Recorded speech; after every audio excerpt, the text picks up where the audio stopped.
नमस्कार, बहुत स्वागत है आप सभी का। मैं हूं आपके साथ सिरांधा शेखर और आप देख रहे हैं हर तस्वीर में कहानी है। सबसे पहले बात करेंगे बहरागोड़ा की। बहरागोड़ा में हुए सामूहिक विवाह समारोह में 19 गरीब और अनाथ बेटियों की डोली उठी तो सबकी आंखें भर आई। तो नव दंपति को आशीर्वाद देने के लिए हर कोई पहुंच गया।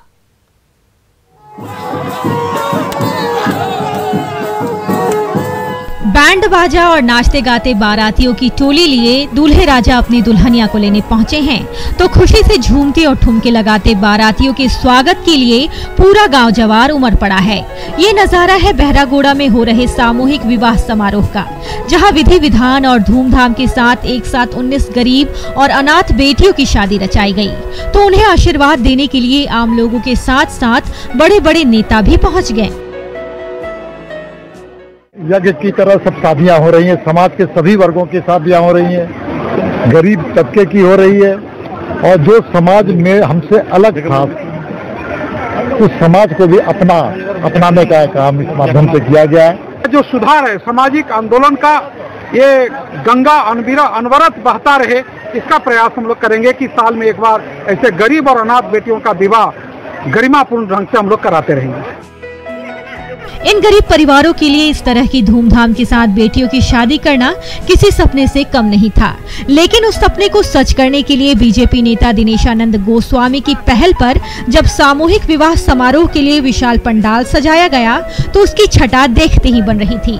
पंडाल में 19 मंडप बनाए गए थे, जहां सजे धजे दूल्हा दुल्हनों की जोड़ियों ने 7 जन्मों तक साथ रहने का संकल्प लिया तो उन्हें घर गृहस्थी का साजो सामान देकर विदा किया गया। पांचवा करने जा रहे हैं, जो हम लोग का अभिभावक गोस्वामी जी कर रहे हैं, उनका कृपा से ये बहुत बड़ा कार्य है। सबसे बड़ा कार्य है कि इतना गरीबी जो लड़की शादी नहीं कर पाते हैं या मम्मी पापा नहीं दे पाते हैं, आज इनके लिए वरदान साबित हो रहा है।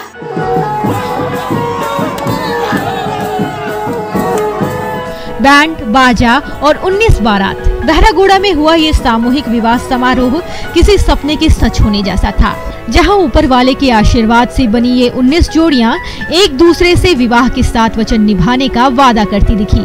प्रभंजन, न्यूज़ 18, घाटशिला। पानी पर होटल और रेस्टोरेंट तो आपने खूब देखे होंगे। आपको पानी पर सब्जी की खेती दिखाते हैं, जिसे सच कर दिखाया है सहरसा के किसान टुन्ना मिश्रा ने। और इस किसान से इस अनोखी तकनीक को सीखने के लिए दूर दूर से लोग पहुंच रहे हैं। तालाब में मछली पालन और उसके ऊपर तैरती हुई सब्जी की जैविक खेती है ना जरा हटके, लेकिन इसे सच कर दिखाया है सहरसा के किसान टुन्ना मिश्रा ने। कैरा प्रखंड का बनगांव कोसी का क्षेत्र है और निचला इलाका होने की वजह से साल के 6 से 7 महीने तक पानी ही जमा रहता है और जलकुंभी का दबदबा होता है। ऐसे में यहाँ सामान्य खेती काफी मुश्किल होती है, लेकिन टुन्ना मिश्रा ने आपदा को अवसर में बदलने का नायाब तरीका अपनाया। पहले ये 2 एकड़ में मछली पालन करते थे। बाद में कोलकाता से ट्रेनिंग लेकर टुन्ना मिश्रा ने तालाब के ऊपर खेती करने के लिए बांस की 25 चचरी बनवाई और फिर शुरू कर दी सब्जियों की जैविक खेती। योजना बनाया हूँ और जलकुंभी से वर्मी कंपोस्ट तैयार कर ये जैविक खेती शुरू किया हूँ। और इसमें चूँकि ये एरोटर का भी काम करता है मेरे तालाब के लिए और इसमें ऑक्सीजन पैदा होता है और वो जो जैविक वेस्ट जो नीचे गिरता है तो उससे प्लैंकटन बनता है जो मछली के लिए भोजन साबित हो रहा है और इससे हमारा मछली एक। टुन्ना मिश्रा अब इलाके के दूसरे लोगों को भी जैविक खेती के लिए प्रेरित कर रहे हैं और उनकी खेती की तकनीक देखने दूर दूर से लोग आ रहे हैं। तालाब में चचरी पर सब्जियों की खेती से नीचे मछली पालन में भी लाभ मिल रहा है और जलवायु का फायदा सब्जी को मिलता है, यानी कम लागत में दोहरा मुनाफा। ये पूरा बीच का इलाका जो है ये डैम्प एरिया कहलाता है। पानी एक बार आता है मानसून में, फिर वो जल्दी जाता नहीं है। जब वाटर लेवल डाउन जाता है तभी वो पानी सूखेगा, मीन्स कि 7 से 8 महीने वाटर लॉगिंग रहता है। तो उसमें हम लोग ये करके और बढ़िया मुनाफा कमा सकते हैं। जिस नायाब तकनीक से तालाब के ऊपर ये किसान जैविक खेती कर रहे हैं, वो जल जमाव वाले क्षेत्र में खेती के लिए वरदान साबित हो सकता है। कुमार अनुभव, न्यूज़ 18 सहरसा। पटना के स्कूलों में बच्चों की हाजिरी बढ़ाने के लिए शिक्षकों की टोली गली मोहल्ला घूम रही है, तो अभिभावकों को बिना डर भय के अपने बच्चों को स्कूल भेजने का संदेश दिया जा रहा है।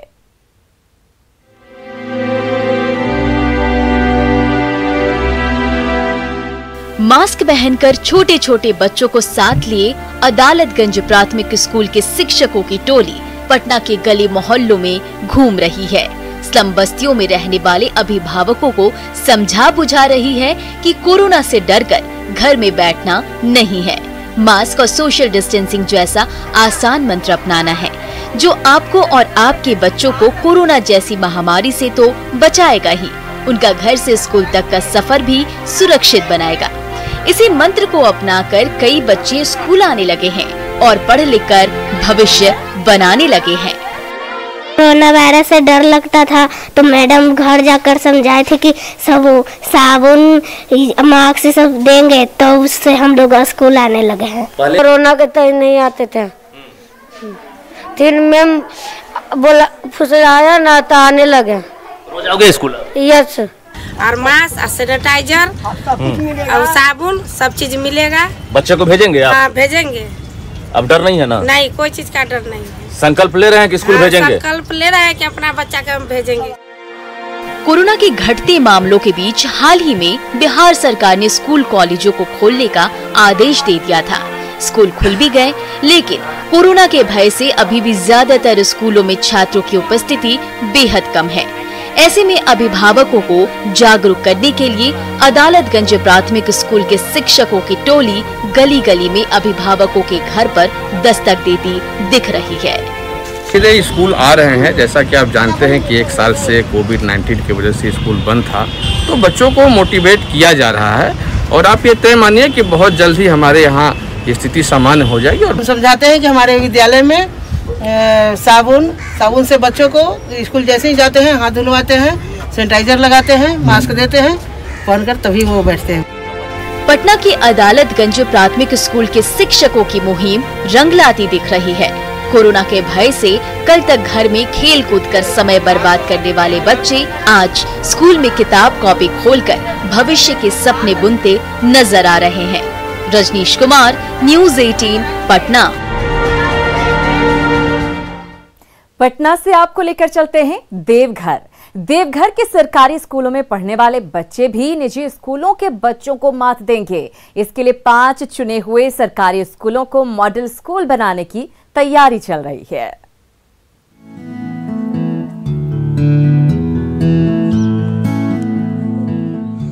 वो दिन दूर नहीं जब सरकारी स्कूल में पढ़ने वाले बच्चों के मुंह से फर्राटेदार अंग्रेजी सुनकर माता पिता खुशी से झूम उठेंगे।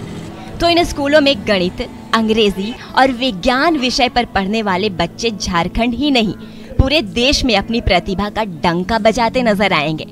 देवघर जिला प्रशासन ने ऐसे 5 स्कूलों को मॉडल स्कूल बनाने की तैयारी कर ली है, जहां गुणवत्तापूर्ण शिक्षा के लिए संसाधन की कोई कमी नहीं रहेगी और वहां पढ़ने लिखने वाले बच्चे किसी भी मायनों में निजी स्कूलों के बच्चे से पीछे नहीं रहेंगे।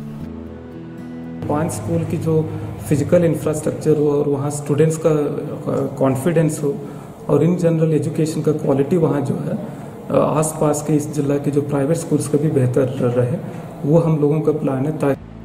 फिलहाल देवघर के टॉप 10 सरकारी स्कूलों के नाम पर मंथन चल रहा है। इसी लिस्ट में से 5 ऐसे स्कूलों को शॉर्टलिस्ट किया जाएगा जिन्हें निजी स्कूलों की शिक्षा व्यवस्था को टक्कर देने के लिए तैयार किया जाएगा। डीसी के इस फैसले से इन संभावित स्कूलों के शिक्षकों में काफी खुशी देखी जा रही है। विद्यालयों से कहीं बेहतर करने का पूरा प्रयास करेंगे। हम इस प्रकार से अपने विद्यालय को संचालित करने का कोशिश करेंगे ताकि हमारा विद्यालय एक रोल मॉडल के रूप में जिला में उभरे। देवघर जिला प्रशासन का ये प्रयोग रंग लाया तो सरकारी स्कूलों में पढ़ाई लिखाई का स्तर तो सुधरेगा ही, साथ ही स्वस्थ प्रतिस्पर्धा की बदौलत देवघर के तमाम सरकारी स्कूल दूसरे स्कूलों के बीच रोल मॉडल बनकर उभरेंगे। ऋतुराज, न्यूज़ 18 देवघर। भोजपुर के साइकिल वाले बाबा अपनी साइकिल से गांव-गांव में खुशहाली और तरक्की का मंत्र बांटते हुए घूमते हैं। उम्र के अंतिम मोड़ पर भी उनका जज्बा किसी से कम नहीं है।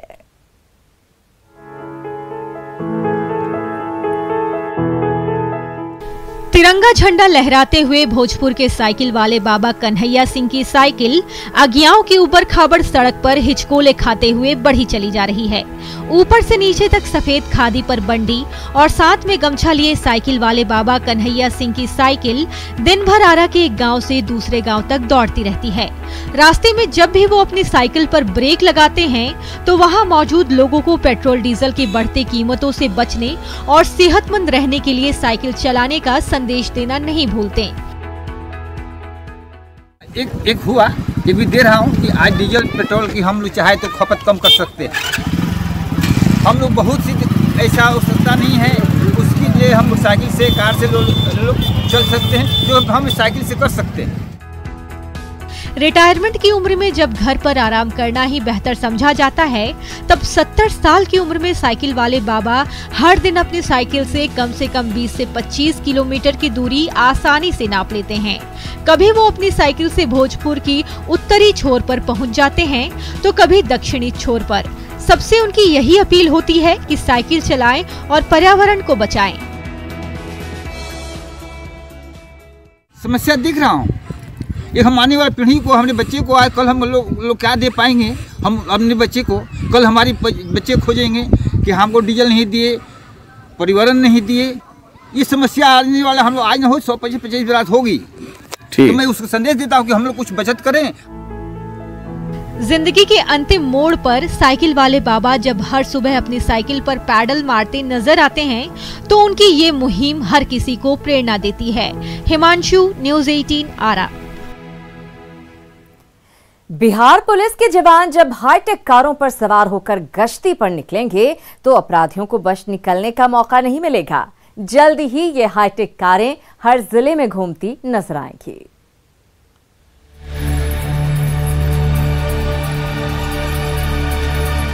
दिल्ली और बेंगलुरु जैसे बड़े शहरों की हाईटेक पुलिस की तर्ज पर बिहार पुलिस के जवान भी जब आधुनिकतम सुविधाओं से लैस इन सफेद गाड़ियों में गश्त करने निकलेंगे तो अपराधियों को धर दबोचने में देर नहीं लगेगी।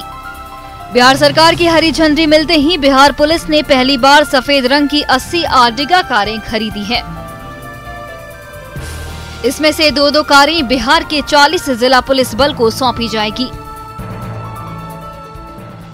राज्य में 40 जिलों में ये गाड़ियां सभी जिलों के टाउन थाने को दी जानी है और फिलहाल जो लक्ष्य रखा गया है 2 गाड़ियां टाउन थाने को मुहैया कराई जाएगी। जाहिर सी बात है, इस तरह की सुविधा युक्त जो गाड़ियां हैं इससे पेट्रोलिंग में पुलिस कर्मियों को मदद मिलेगी। बिहार पुलिस के जवान अब तक पुरानी और कंडम जीपों पर सवार होकर गश्ती के लिए निकलते थे, जो बीच रास्ते में ही जवाब दे देती थी तो कई बार उन्हें धक्का भी लगाना पड़ता था। इसका फायदा उठाकर शातिर अपराधी आसानी से पुलिस को चकमा देकर भाग निकलते थे। इसलिए बिहार पुलिस को आधुनिकीकरण के लिए जब 33 करोड़ रुपए मिले तो उससे 700 छोटी बड़ी गाड़ियां खरीदने का फैसला लिया गया। इसमें 389 लग्जरी कारों के साथ साथ 302 हाई स्पीड अपाचे बाइक शामिल हैं। इन गाड़ियों की खेप जैसे ही पटना पहुंची, इसकी चाबी हर जिला पुलिस के टाउन थानों को सौंप दी जाएगी। लक्ष्य ये रखा गया है कि धीरे धीरे सभी थानों को इसी तरह की हाईटेक गाड़ियां मुहैया कराई जाए और वह जब दिन आएगा तो निश्चित तौर पर बिहार पुलिस के लिए एक स्वर्णिम दिन होगा। कैमरा पर्सन अजय दुबे के साथ संजय कुमार, न्यूज़ 18 पटना। आप सभी का एक बार फिर से बहुत बहुत स्वागत है। आप देख रहे हैं हर तस्वीर में कहानी है। बात रक्सौल की तस्वीर की। रक्सौल की पटरियों पर 1 साल बाद भी रेलगाड़ियों की रफ्तार नहीं लौटी है। ऐसे में बिहार के साथ साथ नेपाल के रेल यात्रियों की मुश्किलों का ठिकाना नहीं है। कोई सवारी गाड़ी नहीं है। रक्सौल रेलवे स्टेशन से दिन भर इसी तरह की अनाउंसमेंट गूंजती रहती है। कोई भी सवारी गाड़ी नहीं है। तो मंजिल की ट्रेन पकड़ने के लिए दूर दराज के गांव से बड़े बड़े बैग लेकर पहुंचे रेल यात्रियों को बैरंग लौटना पड़ जाता है। कोरोना काल में इस रूट पर चलने वाली 2 दर्जन से ज्यादा ट्रेनों की आवाजाही बंद कर दी गई थी, लेकिन 1 साल से ज्यादा वक्त गुजरने के बावजूद भी ये ट्रेनें शुरू होने का नाम नहीं ले रही हैं। इसकी वजह से बिहार के साथ साथ नेपाल में रहने वाले यात्री बेहद परेशान हैं। तकरीबन 1 सालों से पूरी तरह ट्रेन बंद है रक्सौल नरकटियागंज के लिए, सिक्का के लिए, और यहाँ जाने में जितना बहुत सारे मुश्किलों का सामना करना पड़ रहा है। कोई भी गाड़ी अभी रक्सौल, सिक्का, नरकटियागंज जाने के लिए नहीं है। रक्सौल नरकटियागंज जैसे महत्वपूर्ण रूट पर जब लोकल पैसेंजर और एक्सप्रेस ट्रेनें पूरी रफ्तार से गुजरती थी, तो रक्सौल से लेकर आसपास के तमाम रेलवे स्टेशन बिहार और नेपाल के रेल यात्रियों से खचाखच भरा रहता था। लेकिन रेलवे बोर्ड की हरी झंडी के इंतजार में इस रूट की ज्यादातर ट्रेनें लंबे समय से रेलवे के यार्ड में धूल फांक रही हैं। 2020 में 22-23 मार्च से बंद हुई, तो अभी तक बंद है। कारण था वही कोरोना काल का, लेकिन अब अगले आदेश के अनुसार जो रेलवे बोर्ड आदेश देगा तो हम लोग गाड़ी का परिचालन करेंगे। रक्सौल नरकटियागंज रूट से गुजरने वाली रेलगाड़ियां सीमांचल के साथ साथ बॉर्डर इलाके के बाशिंदों के लिए जीवन रेखा से कम नहीं है, लेकिन इस जीवन रेखा पर ब्रेक लग जाने से रेल यात्रियों की मुश्किलों का ठिकाना नहीं है। अशोक कुमार, न्यूज़ 18 रक्सौल। और अब बात झारखंड की धुरंधर बेटियों की, जहां सिमडेगा में चल रहे महिला हॉकी कैंप की महिला खिलाड़ियों को कई अंतर्राष्ट्रीय खिलाड़ी जीत के गुर सिखा रहे हैं। अपने बीच दमदार खिलाड़ियों को पाकर झारखंड की होनहार बेटियों के इरादे और मजबूत हो गए हैं।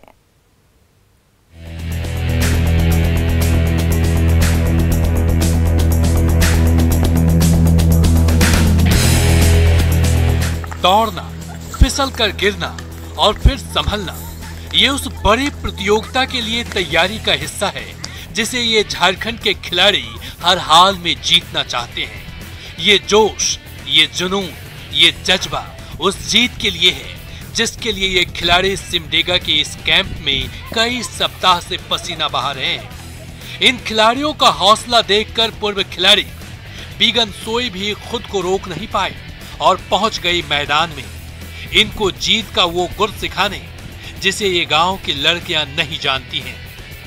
बच्चों का परफॉर्मेंस अच्छा है, लेकिन साल भर जो लॉकडाउन हुआ उसके वजह से अब फिजिकल भी देखिए थोड़ा सा डाउन हो गया है, स्किल भी डाउन हो गए, तो इसीलिए उन लोग का प्रैक्टिस थोड़ी डाउन हुई है, लेकिन कोशिश कर रहे हैं प्रैक्टिस के जरिए उन लोग बढ़िया से कर सके। इन नए रंग रूटों के बीच पूर्व भारतीय हॉकी खिलाड़ी जस्टिन केरकट्टा भी मौजूद हैं, जो खिलाड़ियों का अभ्यास देखते हैं और इन्हें समझाते हैं कि किस दिशा में और कितनी सुधार करनी है। बच्चों का खेल देखने आते हैं, हम लोग को भी तो लगता है ना कि अच्छा खेले, टीम विनर करे। और हमारा जो साथी सब भी हैं उनको मैं बताता हूँ तो वो उनको भी लगता है कि मैं भी मैच देखने जाऊँ। इन खिलाड़ियों में अद्भुत प्रतिभा है, लेकिन कोरोना काल में घर बैठे बैठे इनकी धार थोड़ी कुंद हो गई थी। सिमडेगा के इस कैंप में अथक अभ्यास से इनकी खेल कला में एक बार फिर धार आ गई है और ये किसी से भी मुकाबला करने और उन्हें परास्त करने में सक्षम है। सिमडेगा से न्यूज़ 18 के लिए श्रीराम पुरी की रिपोर्ट। और इसी के साथ हमारे खास बुलेटिन में फिलहाल इतना ही, लेकिन न्यूज़ 18 बिहार झारखंड पर खबरों का सिलसिला लगातार जारी है।